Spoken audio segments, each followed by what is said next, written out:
Top Congress leaders have declined an invitation extended to them for the inauguration of the Ram Temple. Mallikarjun Kharge, Sonia Gandhi and Adhir Ranjan Chowdhury were invited for this ceremony. The Congress party in a letter has said that religion is a personal matter and have also attacked the BJP, calling the temple the BJP RSS project. तो जाएं, बेचारे जाएं भी तो कहां जाएं, वो अपने रेटोरिक में फंस रहे हैं।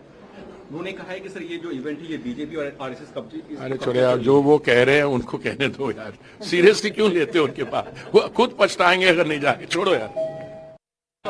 कांग्रेस पार्टी का प्रभु राम विरोधी चेहरा राष्ट्र के सम्मुख प्रस्तुत हो चुका है। यह आश्चर्य की बात नहीं कि सोनिया जी के नेतृत्व में जिस पार्टी ने कोर्ट में दस्तावेज दिया था कि भगवान राम का कोई अस्तित्व नहीं, उस कांग्रेस पार्टी के नेतृत्व ने पुण्य अयोध्या धाम में राम मंदिर में प्राण प्रतिष्ठा के आमंत्रण को ठुकराया। Let me bring in my colleague Sunil Prau, who is joining us with more details on this story. Sunil, as you heard, the Bharatiya Janata Party leaders, the knives are out as far as the Congress party is concerned. What was the Congress party's political deliberations behind rejection of this event? Well, this was really a difficult decision. It wasn't easy. You're damned if you do, you're damned if you don't. And it's in that context that really a lot of political considerations, the pros and cons were taken. And as there were actually two uppermost on their mind. One, of course, that it's an RSS BJP event, which has really overtaken the entire, the consecration of the thing, as well as the fact that they said that the temple isn't really ready for inauguration. It's just a consecration of the Ram Lala, and that's the reason why it's being done ahead of elections. And should there be, become a factor? Religion, as they say, is a personal choice. As Mr. Kharge pointed out, I can go to the temple today, tomorrow, or day after. There is nothing really that stops them. The Congress was the first to open the Ram Temple in terms of through the locks of the Babri Masjid structure, conducting the Shilanyas in 1989. So there is a long history of the Congress's own role in this entire process. But I think after gauging the political mood, after gauging the entire political scenario, consulting with various other factors and looking at it at a larger perspective, decided that they don't want to fall into a prey of a BJP RS event and become a party to that. Sunil, thank you for joining us on this big story. Moving on now, the Bharatiya Janata Party is getting ready for Mission 2024 and the target is 400 Lok Sabha seats. And for that, the BJP has assigned key responsibilities to party general secretaries. JP Nadda, the party president, held meeting with party secretaries and top union ministers. In fact, the party has also decided to make a joining committee to look for suitable and influential candidates in the opposition camp. Let me very quickly at this moment go across to my colleague Akhilesh, who is joining us with more details on this story. Well, Ankit, the BJP's focus is very clear. The party does not say officially, but of course informally they are saying that they want to win at least 400 seats out of 543 Lok Sabha seats. Remember, in 2019, the BJP contested on 436 seats and lost 133 seats. So party has been trying to focus on these weak seats for the past 2.5 years. They have divided these seats into clusters and various senior ministers have been given responsibility to look after the party's interests in these constituencies. And apart from that, we have been told by the sources that the BJP is likely to release the first list of the candidates by end of the January or the first week of February, even before the Lok Sabha elections are announced. This is the same strategy which the BJP adopted in the recently held assembly elections in Madhya Pradesh, Chhattisgarh and Rajasthan, and party benefited from this strategy. So the same plan is going to be implemented in the Lok Sabha elections also. And we have also been told by the sources that the party will, of course, name Prime Minister Narendra Modi and Home Minister Amit Shah in the first list. And apart from that, the party is trying its best to increase tally and will contest more seats compared to 2019 because Okay. the last time there were more alliance partners. This time BJP does not have alliance partners in Bihar, in Punjab, and also in Maharashtra. There is a scope for party to contest more seats. So that is why the BJP is saying that they will contest more seats this time, and that's why the target is to achieve 400 seats. All right, so BJP in election mode. Meanwhile, the opposition faction, the India Alliance, still trying to figure out their seat combinations. Akhilesh, thank you for joining us with those exclusive details. Moving on to Maharashtra, a big day in politics of Maharashtra and a big setback for the Uddhav Thackeray faction as the Speaker of the Maharashtra Assembly, Rahul Navrekar, refused to disqualify Chief Minister Eknath Shinde and 15 other MLAs. Meanwhile, the Speaker also recognized Eknath Shinde faction as the real Shiv Sena on the floor of the Maharashtra Assembly.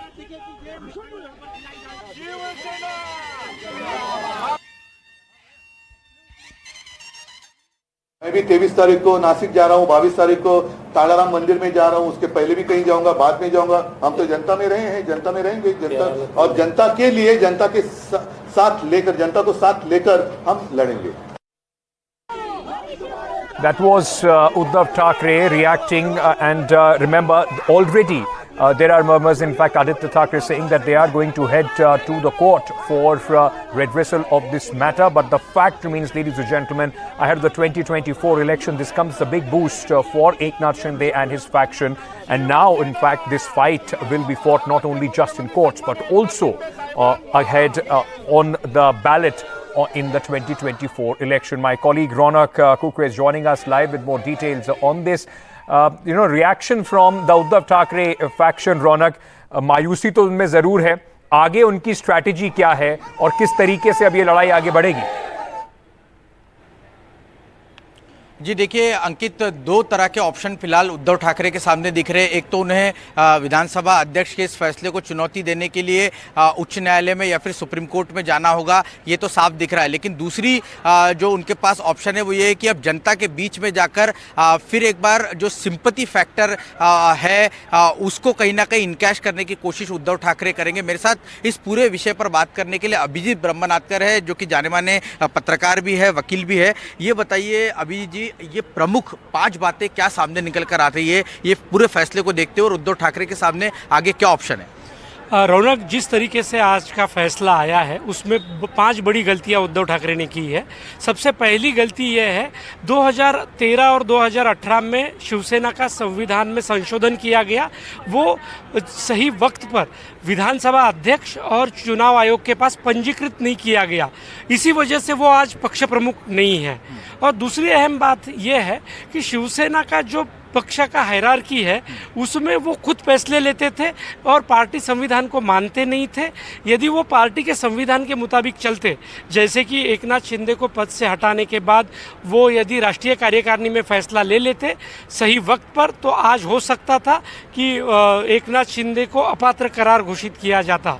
और तीसरा अहम मुद्दा यह है कि जब विधिमंडल दल का नेता एकनाथ शिंदे जी को चयन कर दिया गया जून 2022 में, तब उसके वक्त पर जो कानूनी प्रक्रिया पार करनी थी वो की नहीं थी। जी देखिए अंकित, आप देख सकते हैं कि जी Right, Ronak, thank you for joining us with all those details. It is going to be a long legal battle, but the real fight is going to be on the streets ahead of the Lok Sabha elections. Moving on to Gujarat now, where at the vibrant Gujarat Global Summit 2024, Prime Minister Narendra Modi underscored the importance of Indian priorities and aspirations, highlighting the nation's commitment to human-centric development and its emphasis on equality. Meanwhile, Adani Group Chairman Gautam Adani announced that the company is going to invest 2 lakh crore rupees in Gujarat in the next 5 years.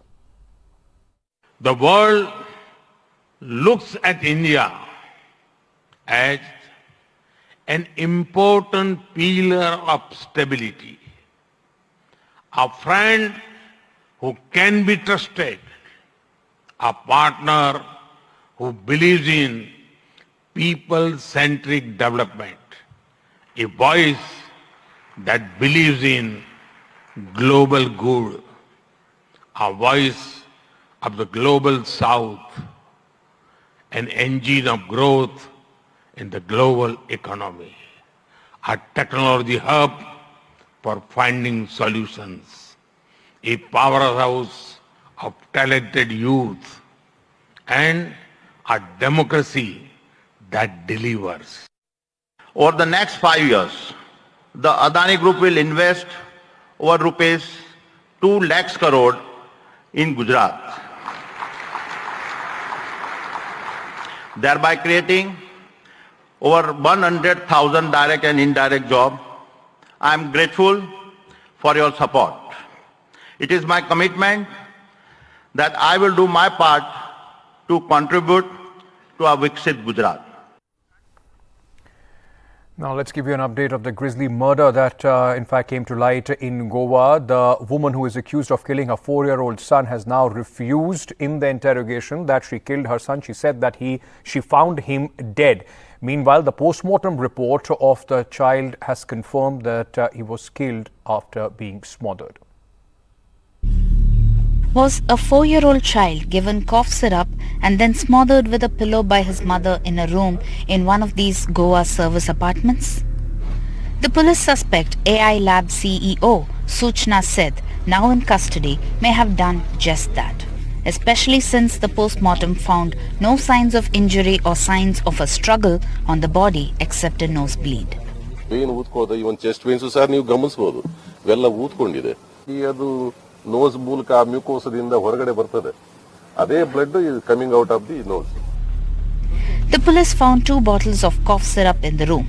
One Suchna is believed to have brought with her, the other she asked the apartment staff to get.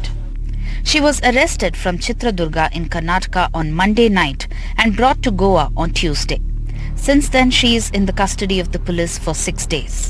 The police say Suchna is denying the killing of the boy and is not cooperating with the police. Investigation चल रहा है और वो उसको arrest किया है और बाकी हमारी जो एसपी नॉर्थ पूरी टीम यानी उस केस के लास्ट अंत तक जाएंगे. Meanwhile, the child was laid to rest in Bengaluru's Rajajinagar after his body was handed over to his father Venkat Raman, who flew in from Indonesia. According to the couple's divorce documents accessed by NDTV, Suchna had filed a domestic violence case in August 2022 against her estranged husband.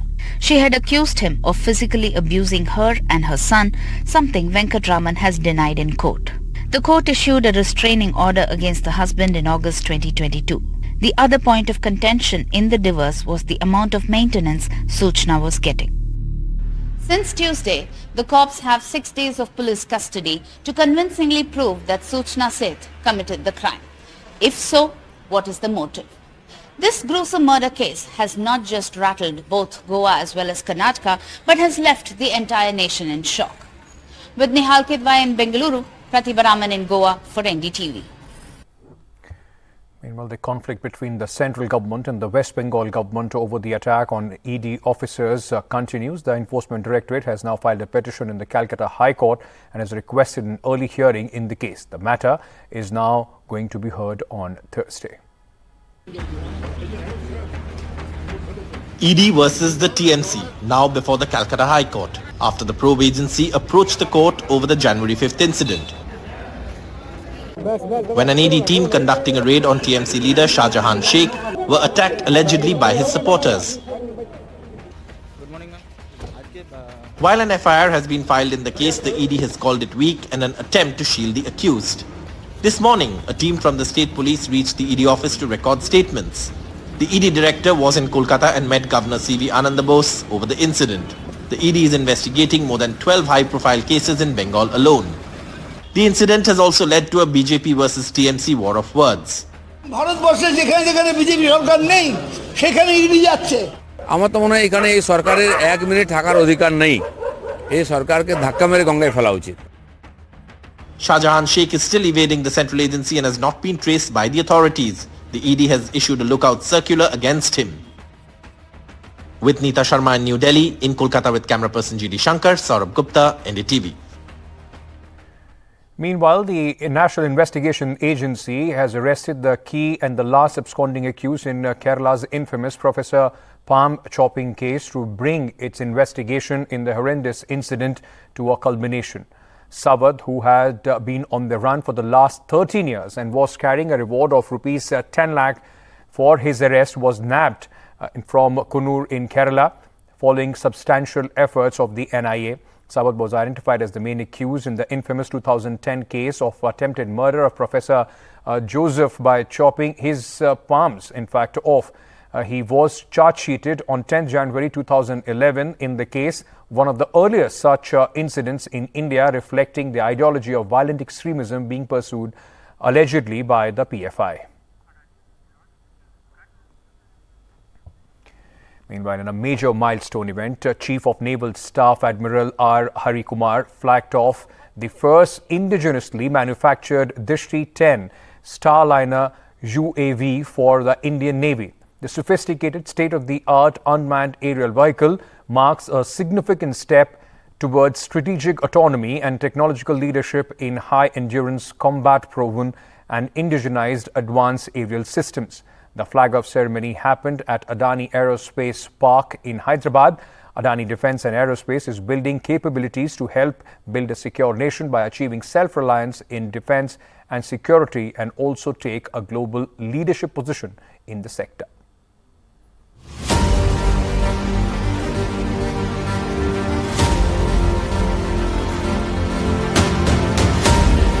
India's first indigenously manufactured medium-altitude, long-endurance unmanned aerial vehicle, Distri 10, manufactured for the Indian Navy by Adani Aerospace.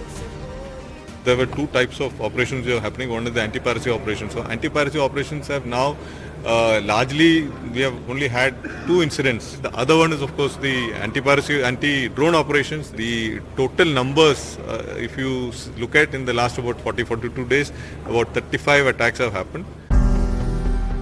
The state-of-the-art UAV is being seen as a big step towards self-reliance in national security for an Atmanirbhar Bharat. It's a very proud moment for us. So right now what we're talking about is two drones going to the Navy and two going to the Army. There's a larger contract that we're also participating in that's not closed yet. That's for about 97 of these drones being supplied to the Navy. Very proud moment for us. It's a flagship, it's a watershed moment for India. It's a dream come true for our chairman, Mr. Gautam Adani, who always talks about the vision of how do we support and play a humble role in India's growth story and supporting the Indian Armed Forces. Distri 10 Starliner UAV is being sent from Hyderabad to Porbandar in Gujarat and will become operational in a couple of months. So the Distri 10 Starliner UAV has been delivered within 10 months by the Adani Enterprises to Indian Navy. What we expect is that within the next 6 months, 3 more such birds are going to be delivered, and they're going to be monitoring the surveillance, reconnaissance over the Arabian Sea and the Indian Ocean region. In Hyderabad with camera person Nagaraju, Uma Sudhir, NDTV.